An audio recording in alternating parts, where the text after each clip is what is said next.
Halo, kalian mendengarkan podcast Philosophize Me bersama dengan saya, Suntar.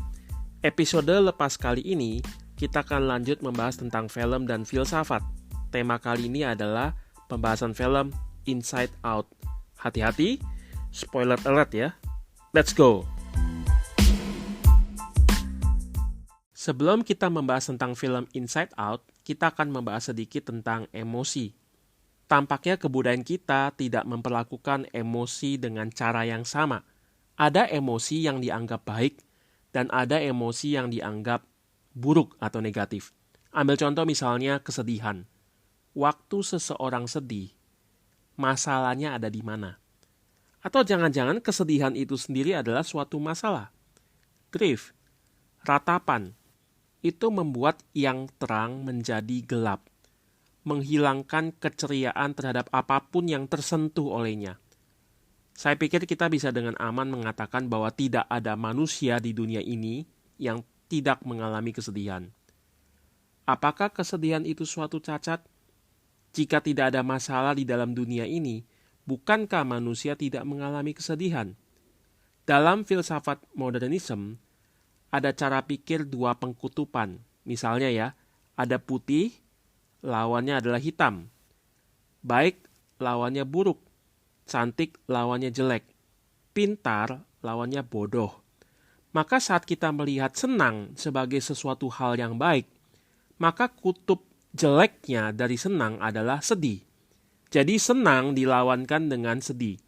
Tampaknya kesedihan dibandingkan dengan keceriaan tentunya kurang mendapat tempat yang bagus dalam kebudayaan kita. Kalau bisa ya, kesedihan itu sesuatu yang harus kita hindari. Apalagi bagi kaum pria, tampaknya menangis adalah hal yang memalukan. Dibilang cengeng lah, rapuh lah. Tahun 1917, Sigmund Freud, dia publish penelitiannya tentang kaitan antara ratapan dengan depresi. Dia menduga ada kaitan antara kesedihan dengan penderitaan atau suffering. Jadi ceritanya begini, waktu kita memberikan waktu dan energi dalam relasi kita terhadap suatu benda atau seseorang, maka timbul yang namanya bonding atau ikatan. Ini seperti glue atau lem yang tidak mudah untuk dilepaskan. Sekali lagi, saat kita investasi waktu terhadap suatu hal, atau kita menginvestasi energi kita terhadap seseorang, lalu saat kita kehilangan hal tersebut, maka kita mengalami kesedihan. Penelitian lain seperti Kubler-Ross, John Bowlby juga menganjurkan terapi depresi dan kesedihan adalah harus menyelesaikan tahapan demi tahapan kesedihan itu, baru kita bisa mengalami pemulihan. Jadi dari penelitian-penelitian ini, kesedihan itu sering dikaitkan dengan problem. Saat teman bilang, saya sedih nih, maka kita langsung tanya kan, ada masalah apa sih? Yang ditanya adalah masalah. Kesedihan dilihat sebagai akibat dengan masalah sebagai penyebab. Yunani kuno melihat kesedihan itu akibat internal, yaitu cairan tubuh yang tidak seimbang. Sebagaimana ada 4 unsur dasar segala sesuatu, air, api, udara, dan tanah, maka tabib Yunani melihat bahwa ada 4 cairan dalam tubuh yang menjadi dasar kesehatan seseorang. Menariknya ya, 4 cairan ini ada kaitannya dengan istilah pembagian kepribadian atau personality yang umum yang kita tahu, seperti melankolik, pragmatis, dan yang lain-lainnya. Ketidakseimbangan jumlah cairan ini akan menjadikan seseorang tidak sehat.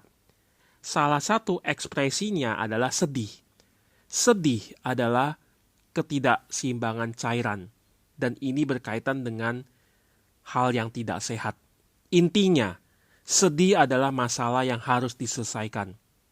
Oke, selanjutnya kita akan melihat apa kaitan ini dengan film Inside Out.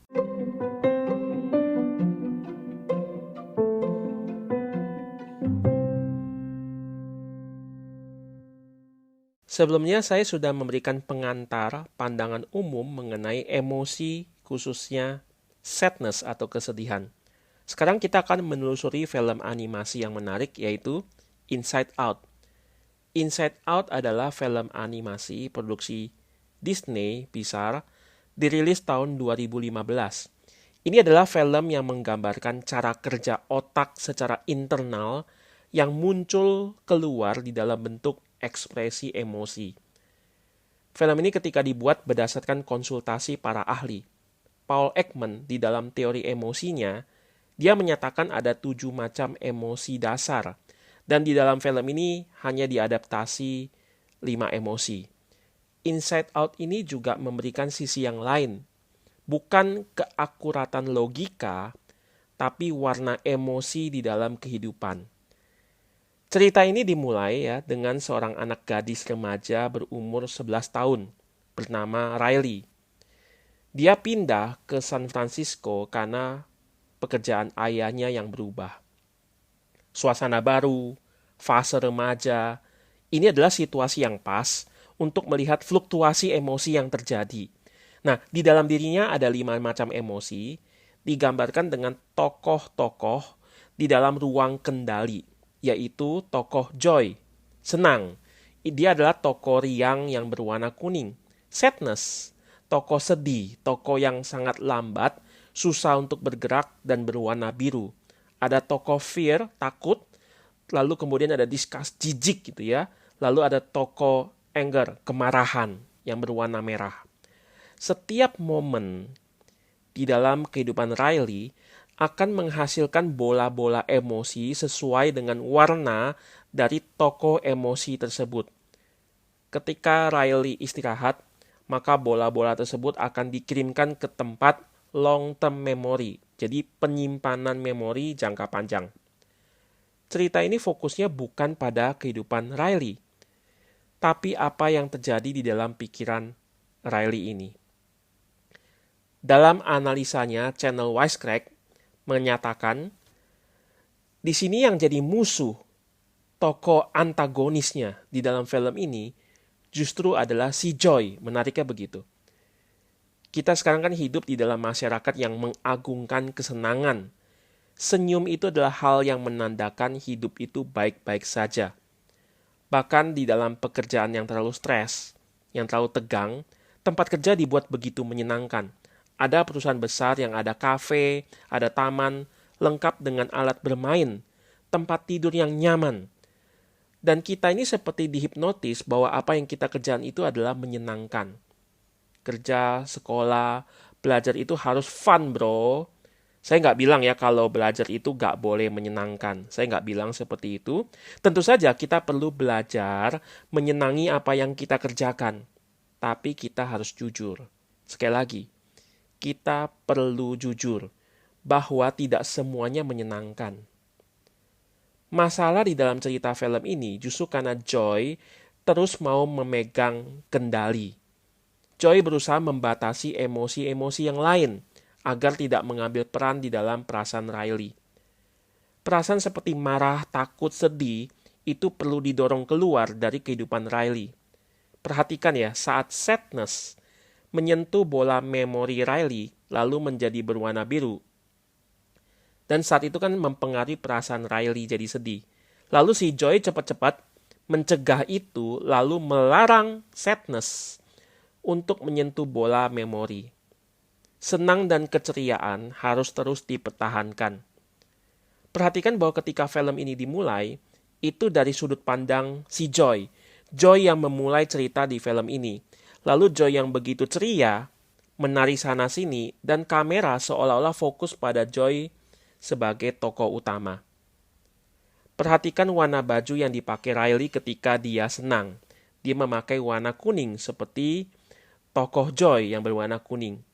Ketika ada konflik, lalu emosinya Riley campur aduk, maka dia memakai baju garis-garis berwarna-warni. Nah, teman-teman, ada satu adegan di mana mamanya Riley, meminta Riley untuk bertahan di dalam kondisi baru rumahnya. Pekerjaan baru papanya, situasi yang baru. Mamanya meminta Riley untuk kuat dan tersenyum. Ingat film Joker ya. Dia dipanggil dengan nama panggilan Happy oleh mamanya. Jadi, apapun situasinya, masalahnya mau seberat apapun, Anggaplah itu sebagai lelucon. It's just a joke, man. Namanya joker. Selalu happy dan senyum. Masyarakat melihat senang itu adalah hal yang baik. Sedih, muram, takut, marah harus dihindari. Tetapi menariknya dalam film ini, ketika Joy mengambil alih, justru hidup Riley menjadi kacau. Di kelas sekolah barunya, Riley terjadi hal yang memalukan, dan di situ telah menjadi bola memori. Nah, ini membuat Joy makin kalang kabut dan mengontrol habis-habisan tokoh-tokoh emosi yang lainnya, khususnya Sadness. Tapi justru Joy dan Sadness malah tersedot oleh pipa, lalu mental keluar dari ruang kontrol, dari ruang kendali. Joy dan Sadness berusaha kembali ke dalam ruang kontrol, ya. Lalu mereka menelusuri ruang bawah sadar daripada si Riley. Ruang abstraksi, termasuk gudang memori, dan tempat yang mengerikan yaitu tempat pembuangan memori permanen. Dan di situ, semakin Joy mencari solusi, maka semakin gak karuan kondisi yang dihasilkan. Lalu dari film ini, apa yang harus kita lakukan terhadap emosi kita kalau begitu? Bukankah benar bahwa emosi seringkali membawa kita kepada keputusan yang salah? Nah, setelah ini, kita akan melihat satu pendekatan filsafat yang sangat kuno, tapi relevan dalam kehidupan kita sekarang ini.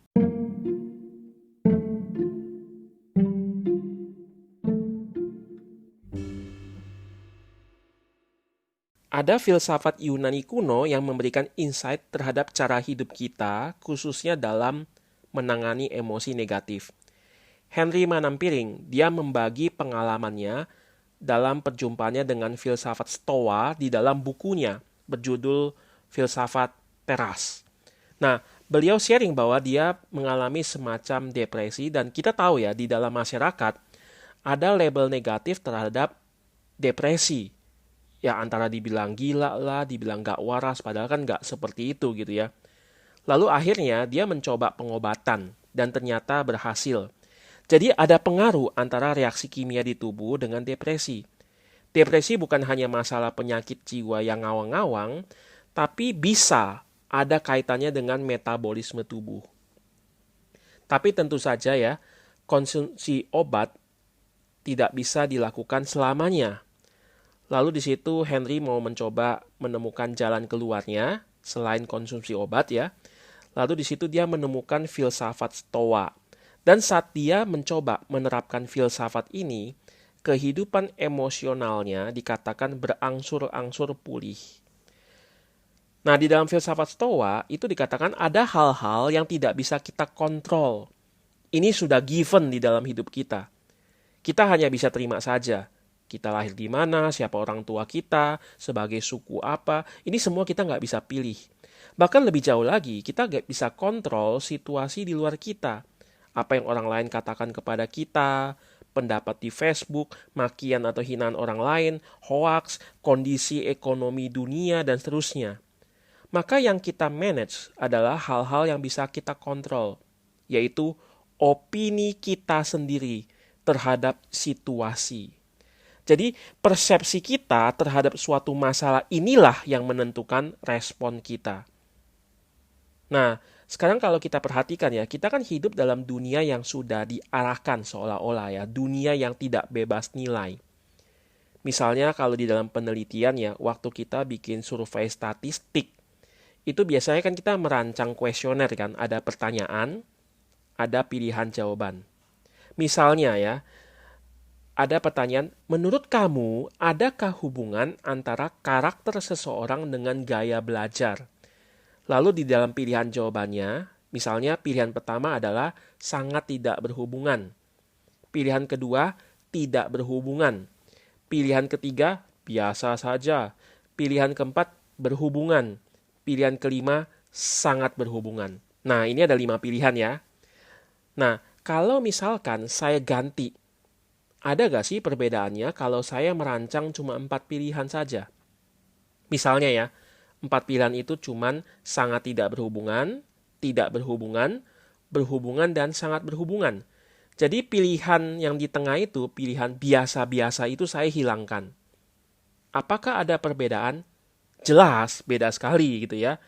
Yang 4 pilihan itu mau nggak mau membuat seseorang itu nggak bisa mengambil tempat yang netral, tanda kutip, atau posisi yang aman karena bingung di dalam memilih. Dia mau nggak mau harus memilih antara misalkan cenderung kepada yang berhubungan atau cenderung kepada yang tidak berhubungan. Jadi dengan analogi ini kita juga bisa melihat banyak hal di dalam kondisi di dalam kehidupan kita, di luar hidup kita ini mengarahkan kita. Situasi sekeliling kita itu menarik kita gitu ya. Nah ini kalau kita pakai analogi seorang pesulap aliran mentalis, ini biasa sangat jago dalam hal ini.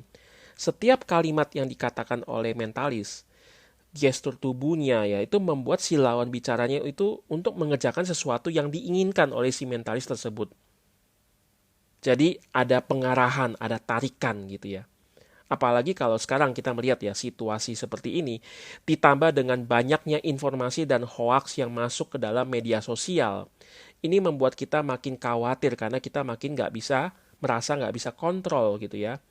Maka persepsi kita mengenai sesuatu itu sangat sekali menentukan reaksi kehidupan kita. Kenapa kita khawatir? Kenapa kita cemas? Bedanya apa sih takut dengan cemas?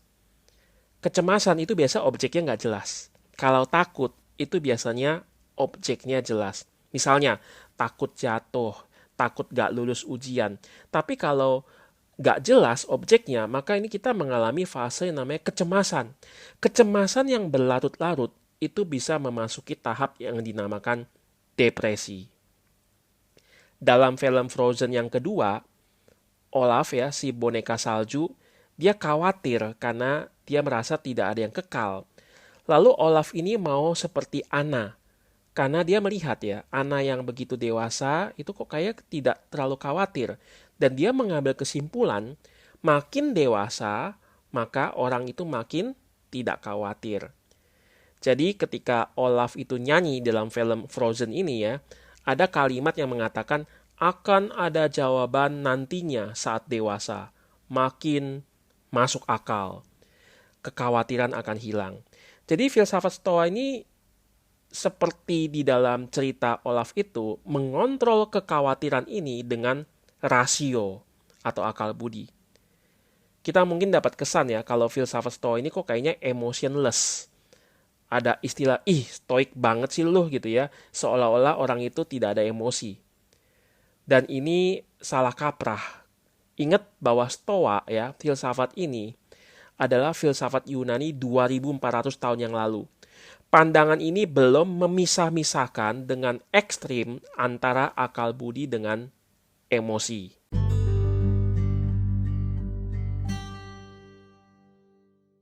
Salah satu tokoh filsafat Stoa adalah Epictetus. Dia membagi ada dua hal tadi ya, yaitu sesuatu yang tidak dapat kita kontrol dan hal-hal yang dapat kita kontrol. Yang dapat kita kontrol adalah persepsi kita mengenai sesuatu hal. Emosi negatif seperti takut, iri, kepahitan itu bukanlah sesuatu yang irasional, tapi hasil dari persepsi rasional. Karena emosi negatif itu bukan sesuatu yang irasional, maka dapat diselesaikan dengan cara rasional, yaitu dengan mengontrol persepsi kita. Emosi negatif muncul dari persepsi yang salah, dan ini dinamakan penyimpangan rasionalitas. Jadi sekali lagi kalau kita lihat ya, di dalam filsafat Stoa, emosi itu tidaklah terlepas jauh daripada rasionalitas. Jadi rasionalitas dan emosi itu masih dekat kaitannya. Nah, teman-teman kalau lihat ya, ada orang yang marah sama kehidupannya, lalu mempertanyakan Tuhan. Nah ini kan namanya problem of evil ya kan. Dia menderita, lalu dia bertanya, kalau Tuhan itu ada, kalau Tuhan itu maha baik, kalau Tuhan itu maha kuasa, kenapa ada penderitaan di dunia ini? Nah ini namanya the problem of evil. Ini masalah filosofis dan masalah teologis yang banyak atau yang sering dibicarakan. Tapi kita nggak bahas ini ya, kita akan bahas ini di lain waktu. Nah, di sisi yang lain, ada orang yang mengalami penderitaan yang sama, tapi dia merasa bukan problem of evil, tapi dia menyadari problem of goodness. Kenapa di tengah-tengah penderitaan yang begitu hebat, saya masih ada kesempatan hidup sampai sekarang? Kondisi saya masih baik dan saya masih bisa menikmati banyak hal. Jadi, dia melihat justru ya bahwa dia mendapat begitu banyak berkat dan anugerah. Sama-sama mengalami penderitaan yang sama, tapi persepsinya bisa berbeda. Kuncinya adalah di rasionya, bukan di luar dirinya. Nah, manusia itu kan multitafsir ya. Seseorang kalau tanya sama temennya misalkan, password wifi-nya apa sih? Temennya bilang, udah ganti. Lalu orang itu bilang lagi, iye gue tahu passwordnya apa sekarang. Temennya bilang, udah ganti. Ya orang itu makin kesel gitu ya. Lalu bilang, gue udah tahu udah ganti sih. Makanya gue tanya sama lu, ganti jadi passwordnya jadi apa? Temennya bilang, password barunya adalah udah ganti. Jadi UDAHGANTI itu passwordnya. Nah, keributan ini terjadi kenapa? Karena salah tafsir. Kita bisa tafsir secara harafiah, tapi juga kita bisa tafsir secara analogi atau metafor. Jadi multitafsir. Saat kita mengalami suatu hal, maka kita perlu latihan mempersepsi hal-hal yang positif. Ini yang dapat kita kontrol. Nah, legendanya ya, seorang bernama James Stockdale ya, dia seorang tentara ya, ketangkap oleh musuh. Lalu dikatakan dia disiksa selama 7 tahun sebagai tawanan. Bayangkan lo ya, 7 tahun. Tapi ternyata ini nggak menjadikan dia gila. Ini perang Vietnam ya saat itu ya. Kenapa? Karena sebelum perang Vietnam itu, dia pergi ke Stanford University dan dia belajar pemikiran Epictetus. Jadi di hadapannya ketika dia dianiaya, ketika dia disiksa ya, di situ dia tahu bahwa penderitaan itu tidak bisa dia kontrol. Itu di luar kontrolnya dia. Yang dia kontrol adalah persepsinya, penilaian terhadap suffering atau penderitaan. Nah, ini yang menyebabkan ya dia mampu bisa bertahan dan tidak gila ketika dia melewati fase-fase penderitaan yang begitu berat. Nah, di dalam filsafat Stoa ini, emosi yang negatif itu dihindarkan dengan cara penilaian yang benar. Jadi meskipun filsafat ini tidak meniadakan emosi, tetapi tidak membicarakan sisi keindahan dari aspek emosi. Berbeda dengan gambaran abad ke-20 ya, yang melihat emosi sebagai sesuatu yang perlu ditekan. Seperti Mr. Spock ya, yang sangat rasional dan emotionless ya di dalam film itu ya. Lalu filsafat Stoa di sisi yang lain itu justru memberikan ruang untuk emosi. Karena memang emosi nggak dapat dihilangkan. Maka yang kita lakukan adalah mengontrol cara persepsi kita sehingga emosi positif itu hadir dalam hidup kita. Tapi apakah betul emosi negatif tidak ada fungsinya? Apa peran emosi negatif ini? Nah, filsafat Stoa itu kurang mengelaborasi bagian ini.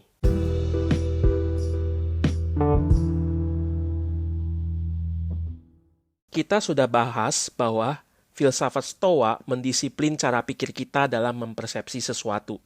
Ada orang diputusin pacar lalu nangis dan bunuh diri. Tapi ada orang yang diputusin, dia tetap bisa melanjutkan hidup dan mencari pacar baru. Masalahnya bukan di kondisi eksternal, tetapi di persepsinya. Nah, selain ada filsafat Stoa yang lebih menghargai emosi daripada pandangan modernitas yang berusaha menghilangkan emosi, film Inside Out ini menambahkan wawasan lain yang melengkapi penilaian kita terhadap emosi manusia. Akhir dari film ini justru menyatakan bahwa emosi-emosi selain joy itu penting. Ketika semua emosi ini bekerja sama, Riley justru mengalami kelegaan. Puncak emosinya adalah ketika Riley melawan orang tuanya dan dia lari dari rumah. Dan itu ditumpahkan di dalam bentuk tangisan. Saat itu sadness, kesedihan bekerja. Itu membuat orang tua dan Riley saling berpelukan. Ketika sadness menyentuh bola memori itu dan menjadi warna biru, saat itu Riley kembali mengingat kenangan yang indah bersama orang tuanya. Nostalgia kegagalannya, tetapi ada kehadiran orang tuanya di sampingnya. Itu yang membuat Riley menangis. Satu sisi takut, sedih, dan malu mengingat kegagalannya, tapi di sisi yang lain ada bahagia, ada rasa aman karena papa mamanya hadir saat dia membutuhkannya. Nah, coba teman-teman perhatikan ya. Waktu dua orang sahabat berkelahi dan saling marah satu sama lain, sampai menangis gitu ya. Lalu mereka mengeluarkan semua isi hati mereka.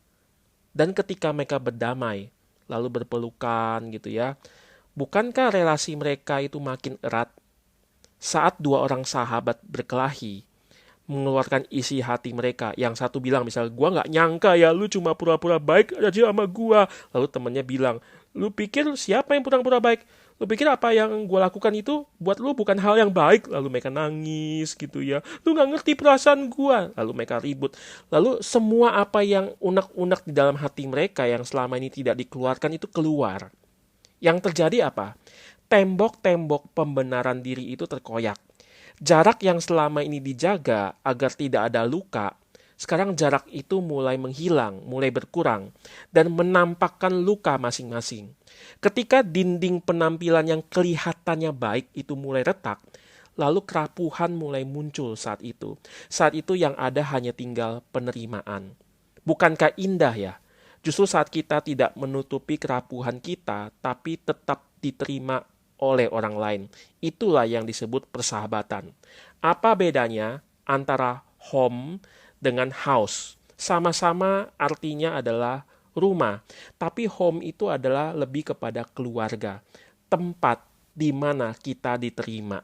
Ketika kita itu membuka kerapuhan kita, ketika kita membuka kelemahan kita dan saat itu diterima, itu adalah hal yang sangat indah. Relasi yang mendalam tidak bisa tidak harus melibatkan emosi. Di dalam satu film I Mother ya, saya adalah seorang ibu itu kalau terjemahan Indonesianya. Di situ ada seorang anak gadis yang dibesarkan oleh robot dalam suatu fasilitas karantina. Karena dikatakan dalam cerita film itu, di luar itu ada wabah dunia yang mengakibatkan manusia punah. Jadi udah nggak bisa keluar. Nah, cuman satu hal yang mengganggu saya saat menonton film ini adalah saya tidak saya nggak tahu nama tokoh utama tersebut. Anak gadis itu saya nggak tahu namanya siapa. Padahal ceritanya ya, mayoritas adegan film itu adalah antara anak perempuan itu dengan si robot itu yang jadi mamanya dia. Anak itu panggil robot yang dia besarkan sebagai mother, ibu. Tapi robot itu tidak panggil anak ini dengan nama, tapi cuma pakai istilah anak. Nah ini kan gambaran relasi yang impersonal gitu ya. Di situ ada saat ada satu adegan di mana robot itu memberikan hadiah ulang tahun kepada anak perempuan itu. Dan tebak hadiahnya apa? Piyama. Ya, baju piyama ya. Anak ini sedih gitu ya. Kenapa? Karena bukan itu hadiah yang dia suka. Robot ini bisa mengambil keputusan dari analisis pola-pola secara algoritmik. Tetapi hadiah dari keputusan rasional robot ini tidak bisa menyentuh masuk ke dalam hati anak itu. Rasionalitas tanpa melibatkan emosi tidak mungkin ada relasi yang mendalam. Nah, teman-teman, selain itu ada filsuf yang bernama Aristotle ya. Bagi dia, kebahagiaan itu bukan sekedar kesenangan atau joy atau pleasure, bukan cuma sekedar itu. Etika Aristotle yang terkenal adalah virtue ethic, jadi etika kebajikan. Bahagia bukan karena nyaman, bahagia bukan karena aman dari segala resiko, tapi justru ketika hidup kita selaras dengan virtue. Misal ya, salah satu virtue itu dalam Yunani kuno adalah keadilan, justice. Justru ketika hidup kita diarahkan dan mengejar justice ini, keadilan ini, maka dikatakan kita bahagia. Meskipun kita terancam, meskipun kita mendapat kesulitan, tapi pada saat hidup kita selaras dengan justice, maka itulah yang dinamakan bahagia. Dan tebak, emosi apa yang berkaitan erat dengan justice dan injustice? Anger kan? Kemarahan. Kenapa kita marah? Tentu saja bisa karena kita diganggu atau karena kita dipaksa sesuatu yang kita nggak suka misalkan. Tapi kemarahan ini justru adalah alarm adanya ketidakadilan kan? Rasa takut misalnya, ini juga mencegah kita mencoba-coba untuk loncat dari gedung lantai 45 kan? Rasa jijik misalnya, itu seringkali menjadi alarm agar kita tidak mencoba mendekati benda tersebut atau makan benda tersebut. Karena bisa saja benda itu beracun. Jadi emosi itu ada perannya. Gabungan dari semua ini justru memperkaya dan mewarnai kehidupan. Jadi, filsafat Stoa menyadarkan kita bahwa masalah itu bukan di luar kita, tapi bagaimana kita mengontrol cara kita berpikir. Persepsi kita itulah yang menentukan emosi yang diekspresikan. Stoa tidak membuang emosi. Di sisi yang lain, film Inside Out memberikan gambaran yang penting dari emosi tersebut. Emosi memiliki peran dan fungsinya, dan justru kemanusiaan itu lengkap karena semua aspek yang dimiliki ini. Mungkin teman-teman tanya, kalau gitu film Inside Out ini filsafatnya apa? Melihat keunikan dan keragaman dari emosi sebagai hal yang positif, ini hanya dimungkinkan gitu ya. Bisa terjadi kemungkinan besar itu di abad 20. Kenapa? Karena hal ini juga merupakan sumbangsi yang besar daripada postmodernisme yang memberikan tempat bagi keragaman. Sebelumnya ingat ya, rasionalitas itu diagungkan, emosi itu dibuang ya kan? Kelelahan terhadap rasionalitas yang kering ya, membuat manusia beralih kepada emosi. Dan saat itu muncul filsafat romantisisme gitu ya. Dan ini yang menekankan emosi. Teman-teman bisa mendengar pembahasan saya tentang film Titanic. Lalu setelah itu masuk ke dalam postmodern, maka di situ kita bisa melihat bahwa keragaman itu mulai dirayakan. Romantisisme menekankan aspek emosi. Lalu dobrakan dari postmodern yang melawan modernitas, inilah yang menghasilkan ide-ide segar mengenai emosi di dalam film Inside Out. Oke, saya sudahi sampai di sini. Yo, kita sudah membahas sedikit ya tentang Inside Out dan filsafat Stoa atau filsafat teras.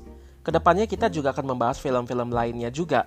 Harap melalui Philosophize Me, filsafat makin boleh dikenal oleh khalayak ramai dan membawa kehidupan kita menjadi lebih baik. Jadi jangan lupa share kepada yang lain. Sampai jumpa, ingat slogan Philosophize Me.